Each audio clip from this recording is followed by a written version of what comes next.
ગામની બહાર એક જૂનું વટવૃક્ષ હતું. એની નીચે લોખંડનો ઝૂલો બંધાયેલો. માનસીને ત્યાં બેસવું ખૂબ જ ગમતું.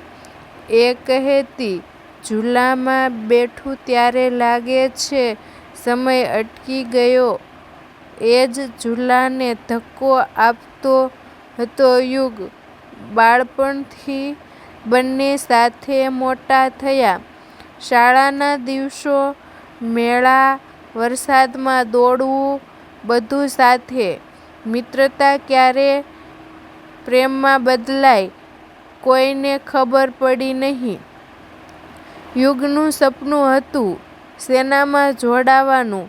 માનસી ડરી જતી, તારે જવું જ પડશે. યુગ હસતો, હું પાછો આવીશ તારા માટે. તો જરૂર. જવાની પહેલાં એ ઝૂલામાં બંને છેલ્લીવાર બેઠા. યુગે કહ્યું, જો હું મોડો પડી જાઉં તો રાહ જોતી નહીં, થાકી જતી. માનસી ગુસ્સે થઈ, આવી વાતો ન કર. સમય પસાર થયો. પત્રો આવતા, કોલ્સ થતા. પછી અચાનક શાંતિ. એક દિવસ ગામમાં સમાચાર આવ્યા, સરહદ પર ભારે અથડામણ, કેટલાક સૈનિકો શહીદ. યાદી વંચાઈ. યુગનું નામ હતું. માનસીના હાથમાંથી બધું સરકી ગયું. દુનિયા અવાજ વગર તૂટી ગઈ. વર્ષો વીતી ગયા. ગામ બદલાઈ ગયું. લોકો બદલાઈ ગયા.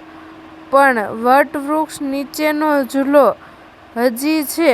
માનસી રોજ સાંજે ત્યાં જાય છે. ઝૂલાને ધીમે ધક્કો આપે છે. ખાલી ઝૂલો આગળ પાછળ થાય છે. લોકો પૂછે, કેટલો સમય રાહ જોશ? માનસી ધીમેથી કહે, હું રાહ નથી જોતી, હું યાદો સાથે વાતું કરું છું.